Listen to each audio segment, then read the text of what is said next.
Now let's talk about the two-point stance. And a lot of high school teams, youth teams, they're going to the two-point stance. They're using that a lot with our running backs. That doesn't mean we don't want to master the three-point stance, which we've already talked about. You've got to be able to do both of those stances.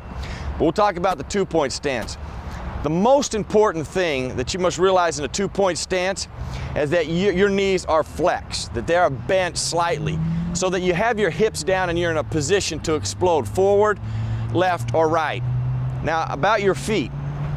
Some people feel more comfortable with them a little narrow, but the real important thing, regardless of where your feet are and where you feel most comfortable, you have to have a slight bend in your knees. If you're too upright like this, there's a delay in you getting ahead, going straight ahead, left or right. You have to have your knees slightly bent. And don't overcommit with your weight. Don't lean like this, because then it's very difficult to go left and right. You got to be balanced, your heels got to be dug in, your hips are back over your heels, and you can just put your hands on your knees. You can drop them off if you want, but they're slowly here. They're right here with a little bit of weight. Now that allows you to go straight ahead, and you can use either foot to lead that way. I can go right, or I can go left.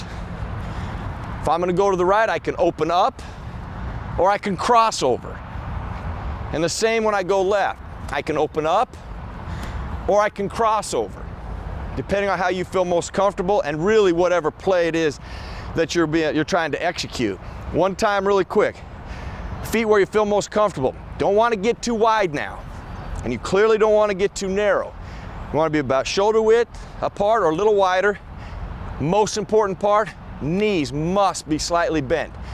Now you're in a good football position, able to go straight ahead, left or right.